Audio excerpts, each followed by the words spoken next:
મગજ કેવલ ભગવાનના સ્મરણ. ત્રીજા નંબરે શું? ભક્તિ, ભજન કરો, વૈરાગ, રાજ. પ્રભુની ભક્તિને ભજનમાં સમય. દરેકનું ટાઈમ ટેબલ હોવું.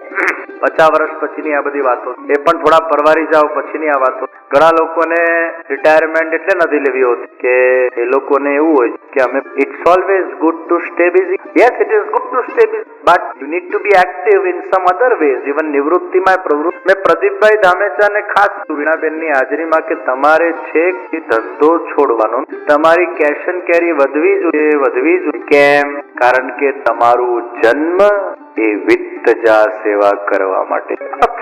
કેટલી આર્થિક સેવાઓ દેશ વિદેશ, આપણા વિવાહોમાં જ કેટલી સેવાઓ એમને અલગ અલગ પ્રદાન. ધામેચા હોલ અને આમાં તો અનેક, તો એ ગણતરી નથી કરતા, પણ આપણે ગણવા બેસીએ તો આપણને લાગે ઓહો હો હો અઢળક. મેં એમને કીધું કે તમારે પણ હા એવો ભાવ છે જ એમનામાં, એવો રાખવો પણ જોઈએ કે આજે આટલું મોટું વ્યાપાર છે તો કેટલા લોકોને રોજી રોટી મળી. આજે એમના દ્રવ્યથી કેટલા બધા લોકો ઉજાગર બની રહ્યા છે, કેટલાના એજ્યુકેશન મળી રહ્યું. આવા લોકોએ રિટાયરમેન્ટ, પણ હા એમના ભાવને ચોક્કસ બદલી શકાય કે આ બધું જ હું મારા પ્રભુ માટે કરું છું, મારા પ્રભુની પ્રસન્નતા માટે કરું છું, માનવ સમાજને આ વિત્તથી પોષણ આપવા માટે. અને ભગવાને એટલે જ અમુક લોકોને એટલું વિત્ત આપ્યું. ડોલરભાઈ જેવાય નિવૃત્ત થવું જ ના જોઈએ, કારણ કે ડોલરભાઈ સેવાઓ રાષ્ટ્ર માટે સમર્પિત કરી રહ્યા છે. અને રાષ્ટ્રના અંદર, રાજનીતિના અંદર આવા સજ્જનોની પણ જરૂર છે જે દેશનું ખ્યાલ રાખીશું.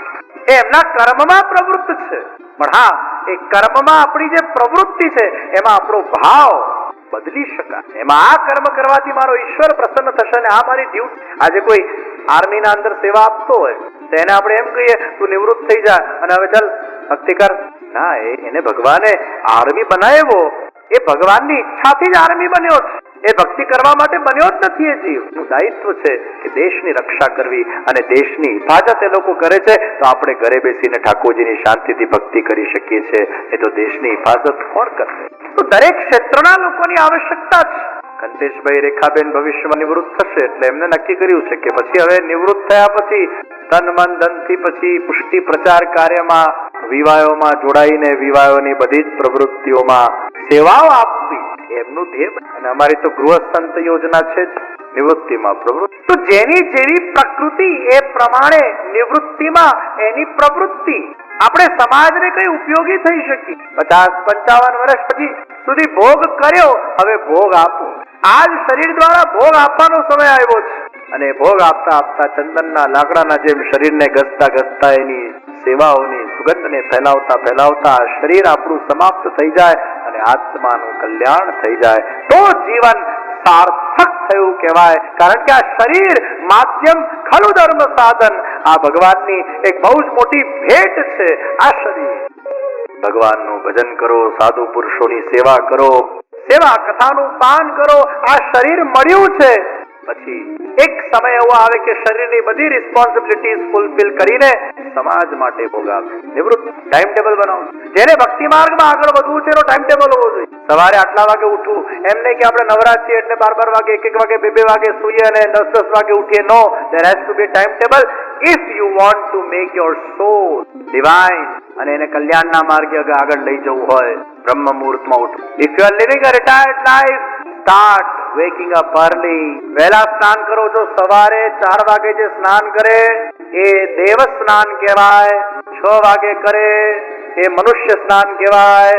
અને સૂર્યોદય પછી કરે એ રાક્ષસી સ્નાન કહેવાય. હવે તમે કયું સ્નાન કરો છો પૂછી લેજો. નિવૃત્તિમાં પ્રવૃત્તિ, અગર તમે નિવૃત્ત થઈ ગયા છો, એક ટાઈમ ટેબલ બનાવજો. કારણ કે આ મન આપણો વરસાદના જેવો છે. સમય વરસાદના જેવો છે. એ વરસાદ પડતો હોય ને પછી એને પ્રોપર નદી નહીં આપો ને તો આમ કુંડાળામાં વિભાજિત થઈ જશે. પણ એ જ વરસાદ પડતો હોય અને એને યોગ્ય નદી આપશો તો એ સમુદ્ર સુધી પહોંચશે. એમ time table has to be there. નહીં તો ક્યાં ટાઈમ વેસ્ટ થઈ જશે. યાદ રાખજો, આ દેહ બહુ અનમોલ છે. આ મનુષ્ય જીવન બહુ અનમોલ છે. એને વેડફી ન નાખીએ. Time should not be wasted, it should be invested. એક એક ક્ષણ એક કિંમતી. અને વૃદ્ધાવસ્થાની તો એક એક ક્ષણ વધારે કિંમતી છે. તમે એમ નહીં માનતા now we are free, what to do, એટલે પત્તા રમો, ગેમ્સ રમો, વગર કારણે 4-4 કલાક વોકિંગ કરો. ઘણા નવરા 4 કલાક ચાલે. અલા પણ જોઈએ એટલું ચાલ ને. 10 કલાકની ઊંઘ, હજી 8 કલાક લે તો બરાબર. નવરા છે. એટલે આપણે ખાલી એના માટે જીવીએ છીએ કે બસ अब हमारा कब अंत आ जाए उसकी हम प्रतीक्षा कर रहे हैं भगवान। अला પણ અંત એવું આવશે કે પાછું તારે જન્મ લેવો પડશે, અંત કર કે વળી પાછું જન્મ, અને આ રીતે ખાલી ટાઈમ પાસ ને ટાઈમ કરશો પાછા 80 વર્ષ ઇનિંગ રમવા આવવું પડશે। આ સુકા હેરાનગતિ માંથી બ્રહ્મ મુહૂર્તમાં ઉઠવું જોઈએ, સ્નાન કરીને જપ ધ્યાન કરવું જોઈએ, જેને જે સાધનમાં રુચિ હોય એ સાધન કરે, વાંચન કરે। સૌથી વધારે સમય ભાગવતજી, ભગવદ ગીતા, રામાયણ આદિના વાંચનમાં એમને કાઢવો જોઈએ। The best time to invest yourself in the retirement life is to read read read read and read and practice. વાંચન કરો જેથી તમને સારી વાતોથી તમારા વિચારોના અંદર વિવેક પ્રગટ થાય, વિરક્તિ આવતી જાય, અને તમે જપ ધ્યાન સાધના જેમાં તમારી રુચિ હોય અથવા જે એક્ટિવિટીમાં તમારી રુચિ હોય એમાં તમે તમારું ઠાકોરજીની સેવા તો એમાં કરો, જપ તો એમાં કરો, ધ્યાન તો એમાં કરો, કીર્તન તો કીર્તનમાં કરો, ભજનો ગાઓ, અરે નૃત્ય કરો 2 કલાક 3 કલાક નાચો, નૃત્ય પણ ભક્તિ, તમને ગાવાનું ગમે તો ગાઓ, કીર્તન, તમને તીર્થ યાત્રા જે તમારી રુચિ હોય, તમારા દેહનો ઉપયોગ એ ધર્મ કાર્યમાં, સત્કાર્યમાં, ભગવત કાર્યમાં, સમાજ કાર્યમાં, માનવતાના કાર્યમાં એક એક ક્ષણ આપણી વચ્ચે વપરાવી જોઈએ।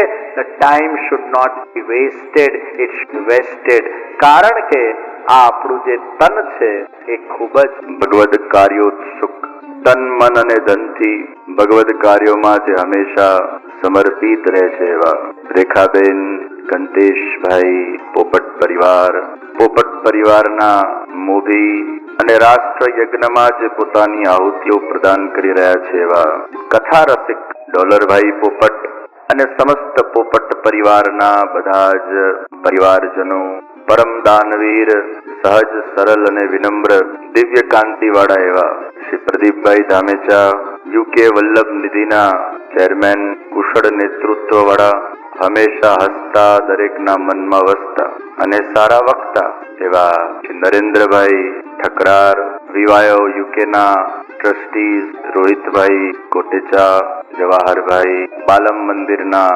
ચેરપર્સન દેવ્યાનીબેન, વિવાયો યુકેના પ્રમુખ જયશ્રીબેન રાડિયા, નોર્થ લંડન વિવાયોના પ્રમુખ પ્રતિભાબેન, અન્ય સર્વ આમંત્રિત આગેવાનો, લેટનસ્ટોન મંદિરના ટ્રસ્ટી રસિકાબેન પટેલ, વિવાયો એજ્યુકેશન પરિવારના બધા જ ટીચર્સ, ખૂબ સરસ બાળકોએ શરૂઆતમાં મંગલાચરણ કર્યું એવા બધા જ તેજસ્વી બાળકો, યુકેમાં મહિલાઓના સશક્તિકરણમાં જેમને ખૂબ ભાગ ભજવ્યું એવા મહિલા સમાજના પ્રમુખ બેન સોમાણી, સુભાષભાઈ ઠકરાલ સહિતના અગ્રગણ્યો અને આપ સર્વ ભાવુક ઉત્સાહી ભગવદ ચરણાનુરાગી એવા કથાનું રસપાન આ હોલમાં કે આસ્થા ચેનલના માધ્યમથી કરી રહેલા સર્વ ભગવદ ચરણાનુરાગી 2 દિવસ બહુ જલ્દી વીતી ગયા, આજે 3જો દિવસ। રેખાબેન કંતેશભાઈ એટલા ઉત્સાહથી છેલ્લા ઘણા મહિનાઓથી આ કથાની તૈયારીમાં વ્યસ્ત હતા